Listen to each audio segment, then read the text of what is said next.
P1 percentage of N1 is equal to P2 percentage of N2. Find what percentage of N1 is N2.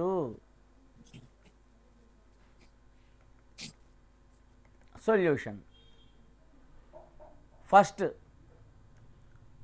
First ప్రాబ్లంలో ఏమి ఇచ్చారో అది రాద్దాం.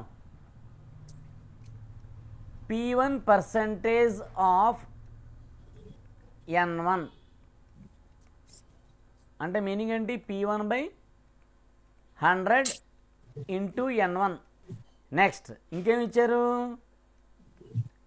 P2 percentage of N2 అంటే P2 by 100 into N2. ప్రాబ్లంలో ఏమి ఇచ్చారు? యాజ్ per the problem,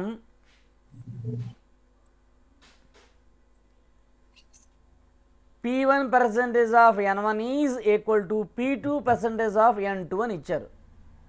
ఏమి ఇచ్చారు? P1 percentage of N1 is equal to P2 percentage of N2 అని ఇచ్చారు. P1 percentage అంటే ఎంత? P1 by 100 into N1 is equal to P2 by 100 into N2.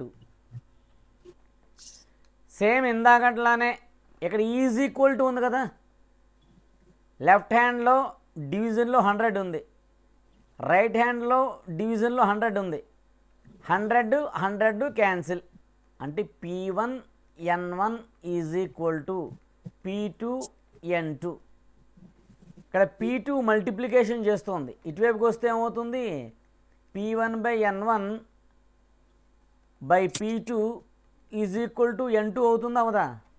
P1 by P2 is equal to N2 multiplication చేస్తుంది, ఇటువైపుకి వస్తే ఏమవుతుంది?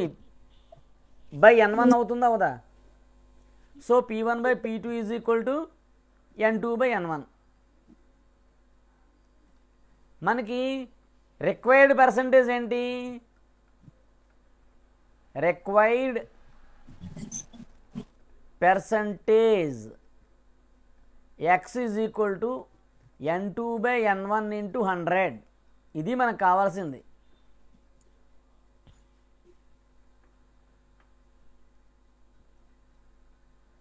ఈ ఈక్వేషన్ని 1 అనుకో.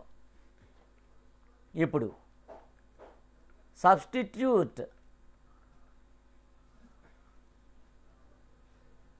1 in x is equal to N2 by N1 into 100. x is equal to N2 by N1 అంటే ఎంత వచ్చింది మనకి?